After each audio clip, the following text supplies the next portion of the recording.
চিৰাং জিলাৰ বিজনীত চৰকাৰী বিদ্যালয়ৰ দুৰৱস্থা। শিক্ষক নোহোৱাকৈ চলিছে বিজনীৰ বড়োবজাৰ শিক্ষাখণ্ডৰ অন্তৰ্গত 222 নং বাটাবাৰী প্ৰাথমিক বিদ্যালয়। কৰ পৰা পঞ্চম শ্ৰেণীলৈ 39 গৰাকী ছাত্ৰ ছাত্ৰী থকা এই বাটাবাৰী প্ৰাথমিক বিদ্যালয়খনত একমাত্ৰ শিক্ষক হিচাপে কৰ্মৰত আছে ৰমণীকান্ত ভট্টৰায়। কিন্তু যোৱা 4 দিন ধৰি শিক্ষক ৰমণীকান্ত ভট্টৰায় অসুস্থ হৈ হস্পিটেলত চিকিৎসাধীন হৈ থকাত শিক্ষক শূন্য হৈ পৰে বিদ্যালয়খনত। এই সন্দৰ্ভত বিদ্যালয় পৰিচালনা সমিতিয়ে জিলা শিক্ষা বিষয়াৰ লগতে বিদ্যালয়সমূহৰ পৰিদৰ্শকৰ কাষ চাপি বিষয়টো অৱগত কৰায়। কিন্তু আজিলৈকে বিদ্যালয়খনত কোনো এজন শিক্ষক নিয়োগ নকৰিলে, যাৰ বাবে বিদ্যালয় পৰিচালনা সমিতিৰ সভাপতি ঈশ্বৰ কুমাৰ থাপাৰ নেতৃত্বত ৰাইজে ছাত্ৰ ছাত্ৰীৰ প্ৰথম সাময়িক মান নিৰূপণ পৰীক্ষা অনুষ্ঠিত কৰি থকাৰ লগতে ছাত্ৰ ছাত্ৰীসকলৰ পাঠদান চলাই আছে। চিৰাঙৰ পৰা বৰ্ণালী তালুকদাৰ ৰিপৰ্ট, জেভি নিউজ।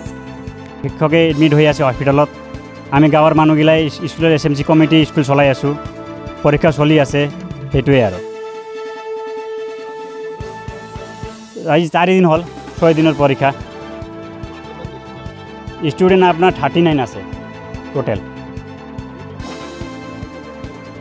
জনোৱা হৈছে ছাৰ, আমি 2বাৰ নহয় 3বাৰ গৈছোঁ। পূৰা গাৰ্জেনগিলা সকলোৱে উইংগাৰ লৈ ভাড়া কৰি গৈছিলোঁ ছাৰ। আমি 2বাৰ 3বাৰলৈকে গৈছিলোঁ, DC অফিচলৈকে গৈছিলোঁ। সিহঁতে কি কয় মানে এতিয়া আমাৰ টিচাৰ কম, SMC আমাৰ টিচাৰ নাই। মিটিং চলি আছে, মিটিঙৰ পাছতে আমাৰ ঘোষণা কৰা হ'ব টিচাৰ আছেনে নাই, সেনেকুৱা আমাক আশ্বাসন দি কেনে আৰু পঠুৱাই দিয়ে। এইটো বেলেগ স্কুলৰ পৰা যেন শিক্ষক আহি কিনে ইয়াতে এটেণ্ডেঞ্চ দি কিনে আমাৰ এটেণ্ডেঞ্চ কৰা টেবলেটটো ইয়াতে স্কুলতে আছে। শিক্ষক গুচি, ইহঁতৰ পৰীক্ষা চলি আছে না বেলেগ স্কুলতো। বেলেগ স্কুলত পৰীক্ষা চলাৰ কাৰণে আমাৰ ইয়াতে আহি কিনে ষ্টুডেণ্টক এটেণ্ডেঞ্চ দি নিজে স্কুলত গুচি যায়। এইটো মানে আমি বাৰে বাৰে ৰাইজৰ হৈ আৰু আমি SMC কমিটি প্লাছ আমাৰ গাঁও সমিতি আছে, আমাৰ ছাত্ৰ সংগঠন সকলো হৈ একেবাৰে আমি ইনিচিয়েটিভ লৈ আছিলোঁ। আমি বাৰে বাৰে DO ছাৰ হৈছে, IS ছাৰ, আমি বাৰে বাৰে গৈছিলোঁ। তথাপিও তেওঁলোকে যে এটা শিক্ষক দিব নোৱাৰে। আমাৰ কিছুমান নিবনুৱা যুৱক এনেই পঢ়ি আছে, টেট পাছ কৰি ল'ৰাবিলাক এনেই পঢ়ি আছে। আৰু আমিও এটা মানে পাৰ্মানেণ্ট নহ'লেও ইয়াতে এটা শিক্ষকৰ পদৰ বহুজন মানুহ আমাৰ গাঁৱত আছে। গতিকে চৰকাৰে এটা পদক্ষেপ লৈ ইয়াতে শিক্ষক নিযুক্তি দিব লাগিছিল। আজিৰ পৰা আপোনাৰ ধৰক 46ৰ পৰা এইটো স্কুল আছে। এটা ভোট চেণ্টাৰ হয় আমাৰ গাঁৱৰ, এটা এইটো মানে গাঁৱৰ নয়নৰ মণি বুলি কোৱা যায়। ইয়াৰ পৰা বিভিন্ন ধৰণৰ চাকৰিত আমাৰ মানুহবিলাক গৈছে। আজি ইয়াৰ পৰা পঢ়ি কেনে কোনোবাই পুলিচ অফিচাৰ হৈছে, কোনোবাই ফৌজি CRP হৈছে, কোনোবাই BSc টিচাৰ হৈছে, কোনোবাই MSc হৈছে। গতিকে এনেকুৱা এটা স্কুলক চৰকাৰে যে ইমান মানে হেলাভাৱে চাই আছে, এইটো আমি আচৰিত হৈ পাইছোঁ। আৰু আমি ইয়াৰ পৰা চৰকাৰক পৰাপক্ষত আমি সহায় সহযোগ বিভিন্ন ধৰণৰ কাৰ্যত আমি কৰি থাকোঁতেও যদি আমাৰ স্কুলত এটা মাষ্টাৰ যদি তেওঁলোকে নিযুক্তি দিব নোৱাৰে, এইটো বিৰাট দুখৰ কথা হয়।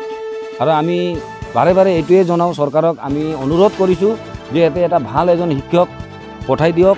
আমাৰ প্ৰধান শিক্ষকজনে বিভিন্ন কষ্টৰ মাজেৰে আজি স্কুল চলাই গৈ আছে। আজিকালি এনেকুৱা এটা অৱস্থা হৈছে আমাৰ এই স্কুলৰ ছাত্ৰ ছাত্ৰীবিলাক গাৰ্জেনবিলাকে আনিব নোখোজে। প্ৰধান শিক্ষক ছাৰে SMCৰ মানুহ লৈ ঘৰে ঘৰে যায় ছাত্ৰ ভিক্ষা কৰি আনিব লগা হৈছে, কিয়নো ইয়াতে শিক্ষকৰ অসুবিধাৰ বাবে আজি এইটো অৱস্থা হৈছে। গতিকে যদি শিক্ষক এভেইলেবল থাকে, খালি ভাত তৰকাৰী দিলেতো ছাত্ৰ নাহে স্কুলত, পঢ়াও লাগিব। আজিকালিৰ দিনত ইমান এডভান্স যুগ হৈছে যে এতিয়া এটেণ্ডেঞ্চৰ এটা প্ৰব্লেম আহিছে। 2.5 ঘণ্টা 3 ঘণ্টা এটেণ্ডেঞ্চ ল'বলৈ লাগে। এজন শিক্ষকে যদি এটেণ্ডেঞ্চতে দিনটো কাটি যায়, তেনেহ'লে কেনেকৈ শিক্ষাদান কৰিব? গতিকে পৰ্যাপ্ত পৰিমাণে শিক্ষক দিয়াটো চৰকাৰৰ কৰ্তব্য হয়।